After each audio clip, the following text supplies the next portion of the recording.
ಪ್ರಧಾನಮಂತ್ರಿ ನರೇಂದ್ರ ಮೋದಿ ಅವರ ಇವತ್ತಿನ ಕಾರ್ಯಕ್ರಮದ ಹೈಲೈಟ್ಸ್.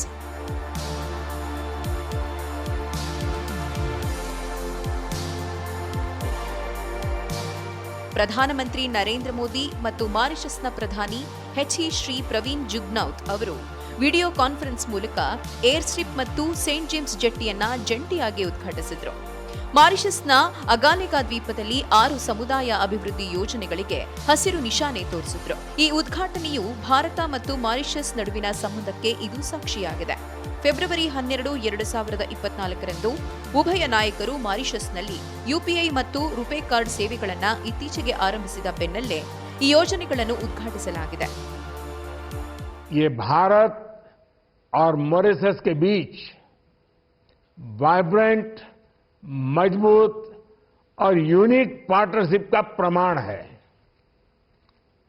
मॉरिशस हमारी नेबरहुड फर्स्ट पॉलिसी का अहम भागीदार है. हमारे विजन सागर के अंतर्गत मॉरिशस हमारा विशिष्ट सहयोगी है.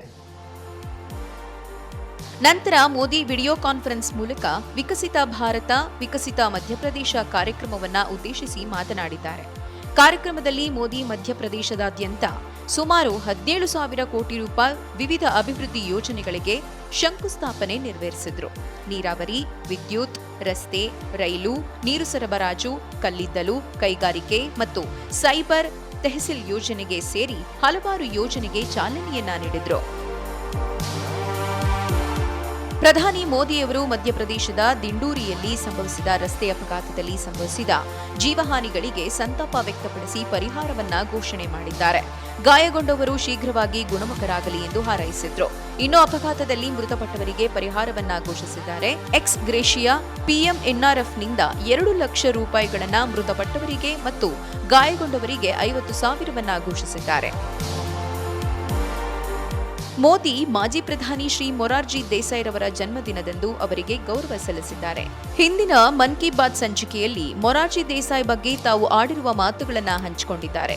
ಮೊರಾರ್ಜಿ ದೇಸಾಯಿಯವರಿಗೆ ಭಾರತ ರತ್ನ ಘೋಷಣೆ ಮಾಡಿದ ಬೆನ್ನಲ್ಲೇ ಪ್ರಧಾನಿ ಮೋದಿ ಮತ್ತೊಮ್ಮೆ ನೆನಪಿಸಿಕೊಂಡರು.